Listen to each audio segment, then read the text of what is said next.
तस्वीर में दिख रहा व्यक्ति अपने बेटे के साथ एक छोटे से झाले में बोरी और प्लास्टिक के भरोसे अपना जीवन यापन कर रहा था।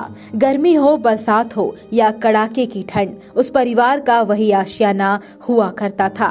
गरीबी में मजबूरी के कारण वो कुछ नहीं कर पा रहा था। घर के बाहर खुले आसमान में खाना बनाकर, बरसात के दिनों में पानी में रहकर और ठंड में उसी छाल में रहने को मजबूर था। खाना बनाने के लिए चूल्हा जलाने से भी डर लगता था, कहीं उसकी आग से आशियाना ही ना जल जाए। जब ये बात समाज सेवी राहुल अग्रवाल टिंकू को मालूम हुई तो उन्होंने गिरजा शंकर को घर की व्यवस्था कराई। अब गिरजा को पक्का घर मिल गया है। जीवन यापन करत रहा पहले बस यही है कि पानी बरसात जो रही तो पानी बरसात में गीला में सुतत रह लाऊ और यही व्यवस्था था कि देख के टिंकू मतलब हमन का थोड़ा बहुत भाई मदद कर दिया। वही जो कुछ बनाया है वो बना दिया है, उसके लिए भलाई भगवान ऊपर वाला अच्छा करे। कैसे रहता रहा पहले वो का करी खुसर जाई आया, खुसरे के बाद व्यवस्था हमार वही करते रहे भाई। खाना कहाँ पे बनाते रहे? बस वही तरी, ज़्यादा आग नहीं जलाई है, कम आग जलाना है। अब तो कुछ भी आग जला सकत थी है, थोड़ा धीमी धीमी आवाज़ क्या की ये प्लास्टिक में हो सके कि भाई मतलब आग भी लगे में डर रहे, तो धीमी धीमी बार के मतलब अपन जीवन कोई तरह से मतलब 3 साल अपन सहयोग से बनवा दी से बहुत अच्छा चीज़ है, बहुत अच्छा करी से।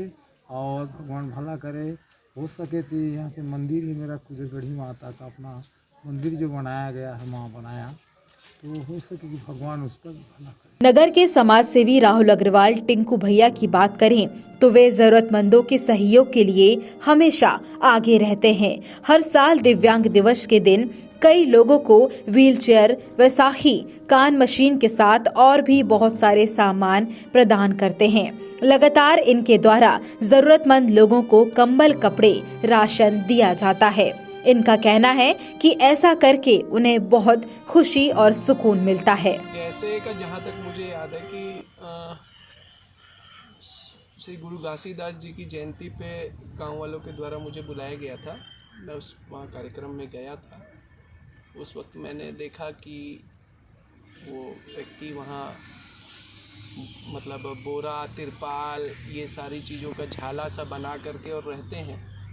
तो मैंने वहाँ के वार्ड पार्षद से पूछा कि भाई इनका क्या, कि ये परमानेंट इसी तरह रहते हैं और क्या ठंड, बारिश, गर्मी, सारी परिस्थितियों में इस तरह से रहना मेरे हिसाब से तो शायद अच्छा भी नहीं है। और चूँकि अपन लोग एक शहर के मतलब शहर में लोग मतलब मैं समझता हूँ बहुत अच्छे लोग हैं, और हम लोगों के बीच में अगर इतना कोई परेशान है कोई व्यक्ति, तो उसके लिए कुछ पहल तो शायद करनी चाहिए निरंतर इस तो मैंने पार्षद जी से भी कहा कि भाई इनको किसी तरह से मतलब अगर कोई सरकारी व्यवस्था से या आवास योजना के तहत इनका मकान बन जाए। तो पार्षद जी ने बताया कि कुछ उनका पारिवारिक ज़मीन का विवाद होने की वजह से कुछ उसमें विलम्ब हो रहा है। तो मैंने देखिए मतलब ये था कि भाई वैकल्पिक रूप पे कि एक तुरंत में जो अपन लोग कर सके, बाकी सरकारी व्यवस्था जब मिलेगी एक वैकल्पिक रूप पे तुरंत अपन लोग जो व्यवस्था कर सकते हैं। तो एक टेम्परेरी बेसिस पे मैंने देखिए जितना मेरे लिए हो सकता था मैंने एक टेम्परेरी रूप में उनका मकान मैंने थोड़ा सा 4 दीवार खड़ी करके कर दिया। वहीं इस पूरे मामले पर वार्ड क्रमांक 18 के पार्षद अजय सोनवानी का कहना है कि मेरे वार्ड के गिरजा सारथी को उसके सपनों का आशियाना मिल गया है। वह झाला में रहकर बड़ी मुश्किल से अपना जीवन यापन कर रहा था। सरकारी मकान बनाने में कई दिक्कतें आ रही थी, पर टिंकू भैया ने सारी परेशानी दूर कर दी। साधना न्यूज के लिए सूरजपुर से एजाज अहमद की रिपोर्ट। हमारे वार्ड में एक बहुत गरीब परिवार में है, जिसमें से अपन गुरु घासीदास जयंती मनाया मुख्य अतिथि के रूप में आए थे टिंकू भैया।